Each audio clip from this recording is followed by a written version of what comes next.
Welcome to Equilibrium Echoes, the podcast where we delve into the transformative power of your inner world on your relationships. I'm your host, Alyssa Decker. Join me as we unlock the secrets of emotional equilibrium and dig deep into the tools and insights needed to foster healthier, more fulfilling relationships in ways that feel safe and authentic. Hey there, friends. Alyssa here. Today you're going to hear something a little bit different on the podcast this week. This episode was taken from my Speak Your Truth challenge. This was a 5-day experience that I originally hosted live inside my Facebook group. So you'll hear me mention the group or lives or interacting with other participants during the recording because that's how this content was originally delivered. But don't worry. Everything I taught applies to you right here, right now. This is a series of 5 episodes designed to help you stop shrinking yourself, start speaking up, and navigate your high conflict or challenging relationships with confidence and clarity. If, as you're listening, this content resonates with you and you're ready to go deeper, I want you to know that this is exactly the kind of work we do inside my coaching program, Conflict to Connection. I'll tell you more about that at the end of this episode. But for now, grab a journal and a cup of coffee and let's dive in. Let's get started. Now, first thing I want to say, I want to give you a few, I'll call them disclaimers, although that probably is maybe not the best term.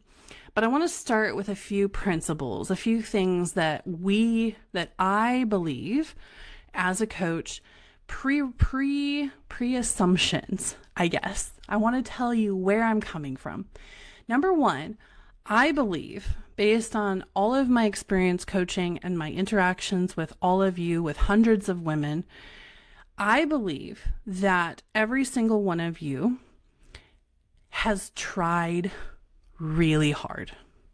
You have put in a lot of effort. You've put in a lot of energy to fixing your relationships. I do not believe that any of you are here in this group, in this video, and you are a slouch, meaning you're not the ones who are sitting around waiting for everyone else to fix things. And so I want you to know right off the bat that I know that. Like, I see that, I understand that, I appreciate that so much. And I don't want you to think that anything I say during this challenge is in any way inferring that you're the ones that haven't done the work. Because here's what I know. The people that show up to these live events, that come into my coaching program, they're here. You're here because you have already done all the things. You've probably read the books, you have been on the podcasts, you have perhaps been to therapy, like you have worked your booty off to fix your relationship. And I just want you to know, I'm here to provide an extra level and an extra layer of support, but I want to acknowledge all the work that you have done. Okay, so if you identify with that, drop yes in the comments, because I'm guessing that quite a few of you will.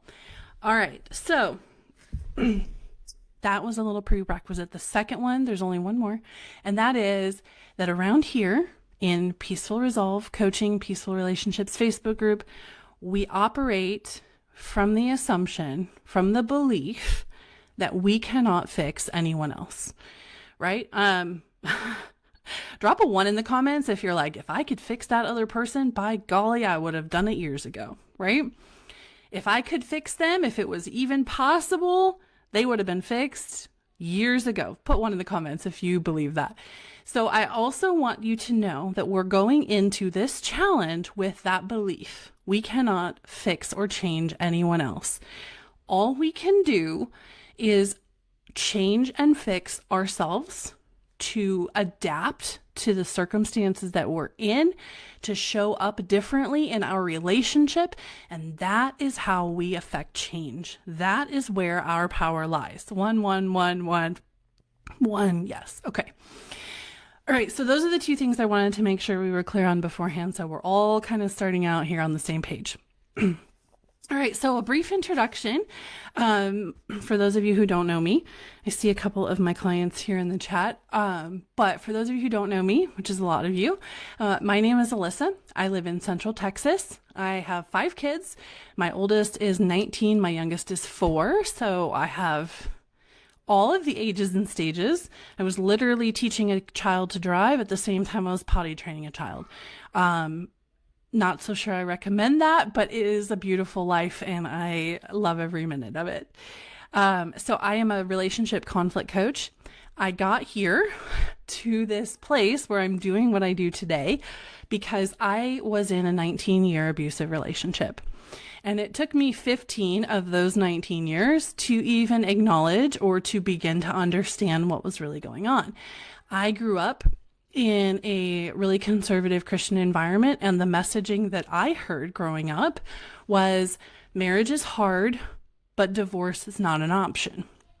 And that kept me really stuck because I believed that no matter what I did, my marriage was just destined to be hard, but no one ever told me that there was a difference between hard and needs work, like I have to put in effort, and abusive, like soul crushing hard. And so when I finally started to figure that out, it was a huge mindset shift for me. And I was in therapy, I was in coaching, I was doing the books and the podcasts and the everything. And coming out of that relationship, what I felt really passionate about was helping other women who were in similar situations. And so I went and got some training. I have a couple of certifications. I have a life coaching certification, a certification in CBT, which is cognitive behavioral therapy, one in NLP, neuro-linguistic programming, and I'm currently working on a certification in modern applied psychology. I am a best-selling author. My book is on Amazon. And that's me in a nutshell. So that's what I believe. That's what I do. And I wanted you to know who you were listening to, because I think it's important to understand when we're taking advice from someone, how they got where they are and why they're teaching what they do. Okay. All right. So here we go. Are you ready? Drop a yes in the comments if you are ready to get into today's content. Thank you for being patient with me.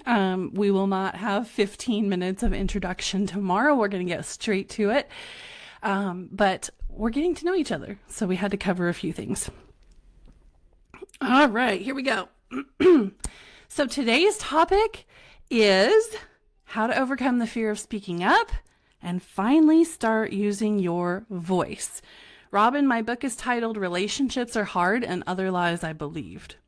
And it's based on that idea that relationships are hard and that it's just going to be hard no matter what you do. And so in the first half of the book, I tell my story. And then in the second half of the book, I tackle some lies that I believed, things I was raised to believe that turned out to not be true and kept me stuck. All right, so here we go. So we're going to talk about identifying the internal barriers that keep us silent or keep us feeling guilty. And we're going to start to work to understand why speaking up feels so hard. Let's drop a 2 in the comments if you feel like speaking up is hard and you don't really understand why. Maybe you kind of know, like, I'm afraid of a certain reaction, but there's something going on inside of you where you're like, this is harder than it should be, and I don't understand why I feel this resistance to speaking up. So a lot of us in high conflict relationships, whether that is a partner or a spouse, or it's a mother-in-law or whoever it is, we are really conditioned to believe that suppressing our needs and minimizing our feelings is a good thing because it helps us avoid conflict. Here's the problem. It doesn't really help us avoid conflict. What it does is it takes that external conflict that's happening in the relationship and it moves it internal. It takes the fight out of the relationship, but it moves the fight inside of us. How many of you have ever felt that before? Have you felt that? Like that struggle of like, I feel like maybe there's a little bit of peace. I use that in quotes because it's a pseudo peace in my relationship or in this dynamic that I've got going on. But now I feel it all. Like all the conflict is inside of me. So here's why we start falling into that pattern. Okay. Sorry, excuse me. Just a minute there. Yes, some of you have said, yep, and yep. Okay, cool. We're all on the same page here. So let's talk about, first of all, why fear keeps us silent. And it's not, when I say fear, okay, fear looks different for all of us. Fear might look for you like, I'm scared to speak up because I'm afraid I'm going to get yelled at, or I'm afraid I'm going to get the silent treatment. I heard that one a few times from some of you this week. Or I'm afraid that this person will blow up and will do something harmful. Okay. Sometimes fear looks like, I'm going to stay silent because I'm afraid if I speak up, I will be rejected, or the other person won't get it, or I will lose a friendship, or I will lose some validation that I'm hoping to get. Like there are a lot of different ways that fear presents itself in our relationships, but we don't often, most of the time when we are not speaking up, fear is at the root. There's some form of fear or some interpretation of fear that's underneath that. So that might be, like I said, the fear of conflict or being misunderstood or dismissed, the fear of being seen as too much. Drop too much in the comments if you've ever been told you're over emotional, you're overreacting, you're a little too much, right? How many of you have ever heard that? Let me know. Or fear of damaging the relationship. Now, here's what I want you to know. Your body, your nervous system, your subconscious. When I say body, what I'm talking about is not just your brain, but your nervous system, your subconscious, all of the parts of you are designed and created for one purpose. Maybe excluding your conscious mind, which is really only like 3 to 5% of the decisions you make are made by your conscious mind, okay? But your subconscious in particular, I'm going to use that term because I'm going to use the term subconscious because some people will refer to it as your subconscious or your nervous system. There's a lot of nuance in how we address that, but let's just use the term subconscious or nervous system, okay? It is designed. It has one job. Literally one job. It exists for one purpose, and that is to keep you from dying. Okay? Its whole goal is, how do we not die today? So when we think about our nervous system having this one job, okay, we can start to look at our reaction and our patterns of behavior and the way we show up through this lens of the things that I'm doing that I don't really want to do, the patterns that I'm stuck in that I don't really want to be stuck in. I'm there because my subconscious or my nervous system believes this is the best way to keep me from dying. Now, notice I didn't say keep me safe, make me happy. I said not die. So what often happens is something will happen to us. Someone will say something nasty, for example. Usually these patterns form in childhood. Sometimes they can form over the period of a long relationship. Like I have patterns of behavior that I had to deal with that came from a 19-year relationship, but a lot of them go back to childhood. So something will happen, somebody will say something mean to us, let's say, and we don't speak up. We don't say anything, right? We go and we hide in the closet and we cry, or we close the bathroom door and get in the shower and sob, right? what happens when those things happen is our nervous system, our subconscious goes, hey, someone said something really mean and we didn't die. So not saying anything kept us safe. It kept us from dying. It kept us from this big catastrophic reaction.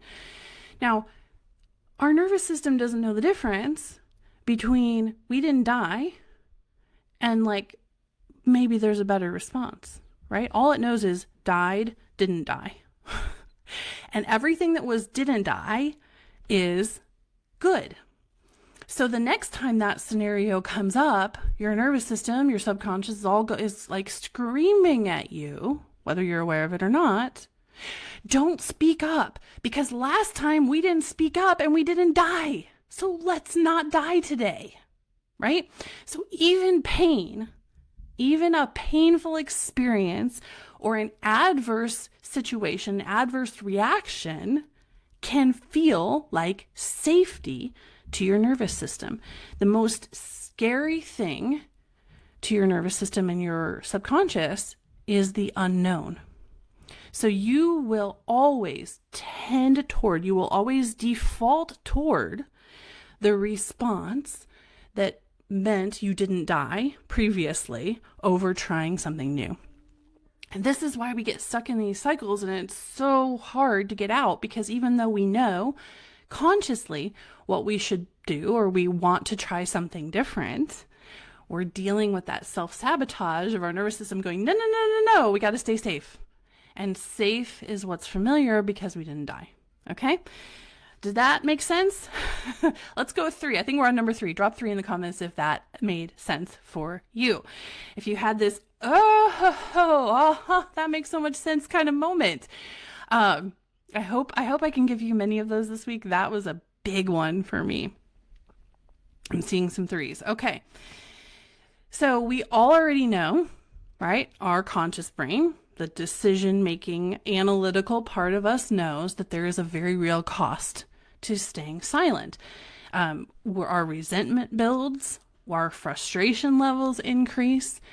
Staying silent disconnects us from the people we want to be connected to. It creates barriers in our intimacy and our connections with other people. It might even help make us lose touch with our own identity, our own needs. After 19 years, I remember sitting in a counselor's office with my now ex-husband, and she looked at me and she was like, "What do you want in this relationship, Alyssa?" And I was like, I have no idea.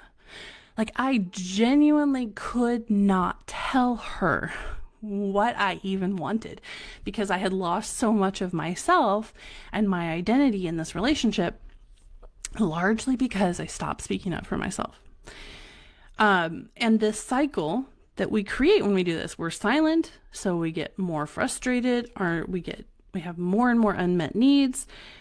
And some of us, that will lead to like a big explosion where they start yelling and we yell back, not because we're angry people, not because we're prone to yelling, but because the frustration level has built so high that we just explode, like, without even thinking.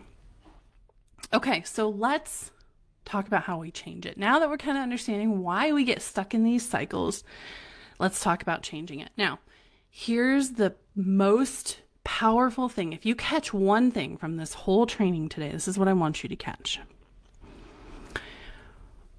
When you do not speak up for yourself,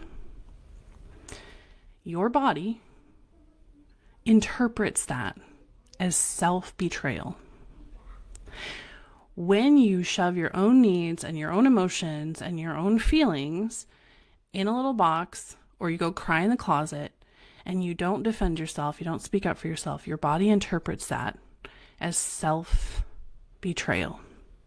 You start to lose trust in yourself because you are betraying your needs over and over again. So learning how to speak up for yourself in healthy ways, in constructive ways, like we're going to get into this week, is one of the greatest forms of self-care that you can do. Because the greatest form of self-care is believing in yourself, trusting yourself, having your own back, feeling confident in your own body. And that is completely disconnected. Okay, I want you to hear me on this.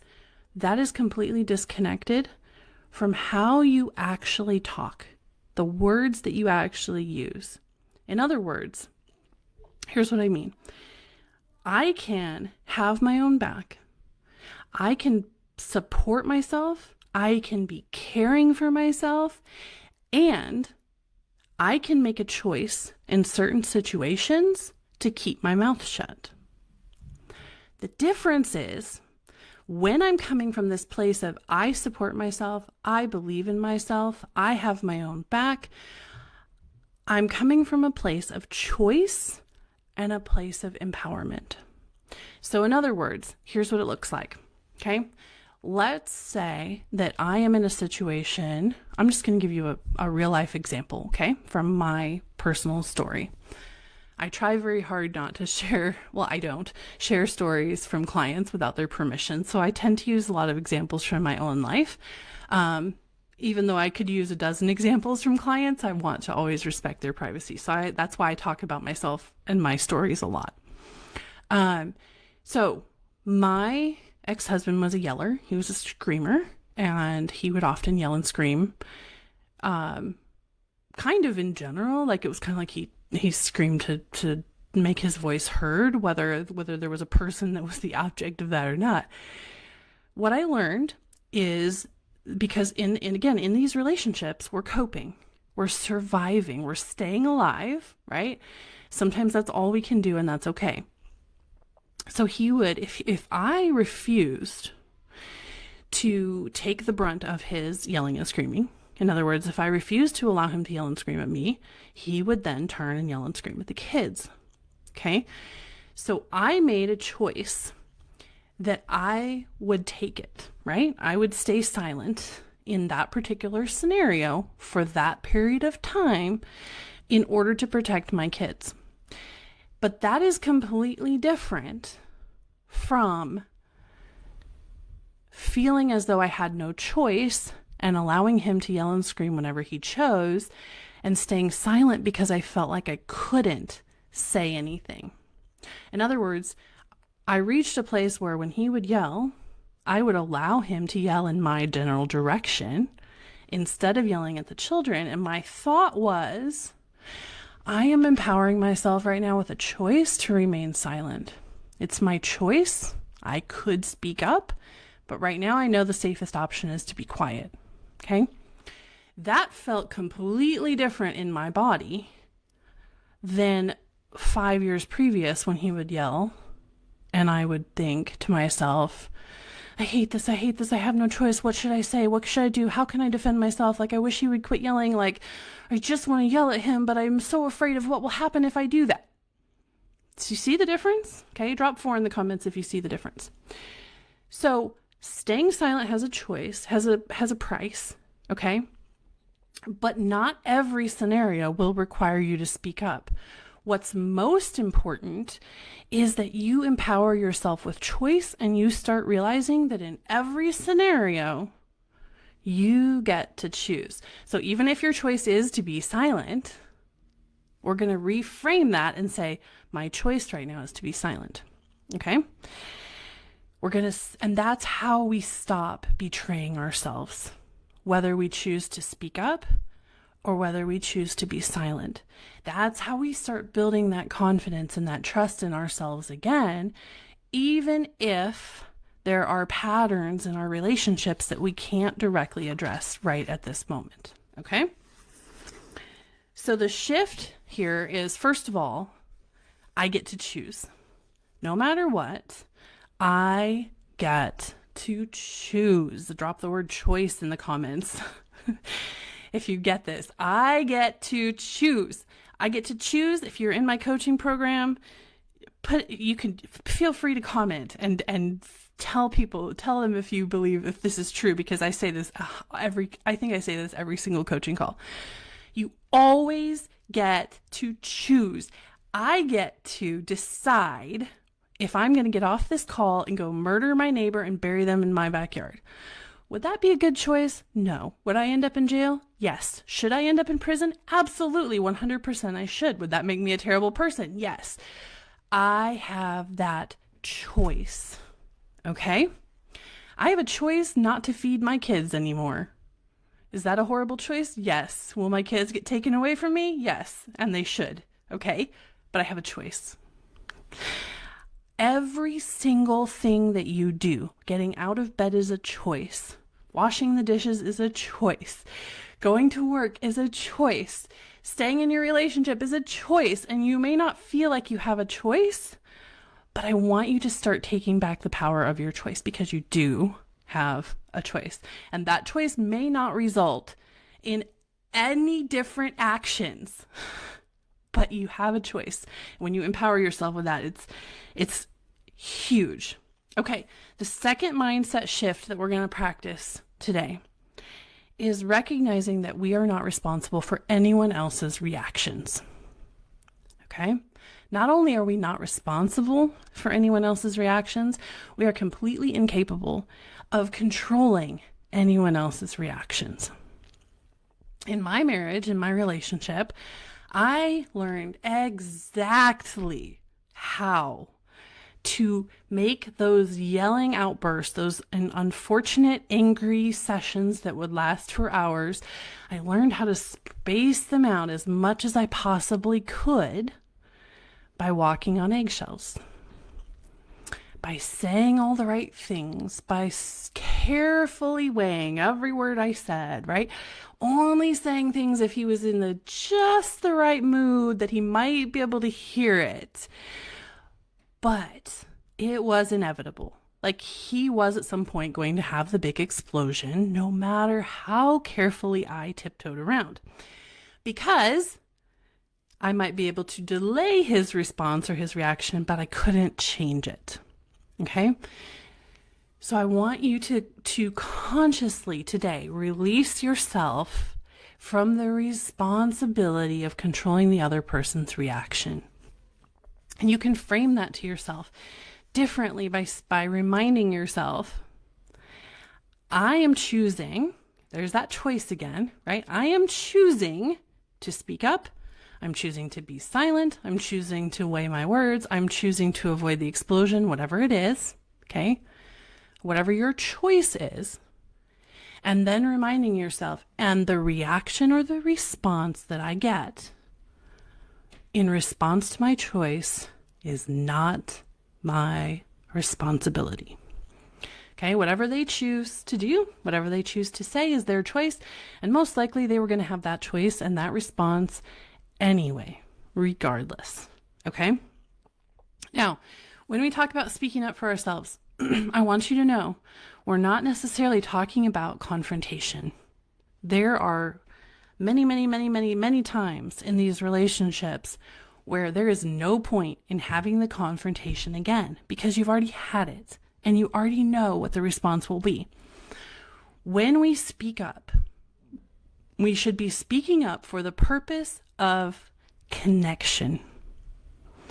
We speak up because we're making an effort to connect with the other person.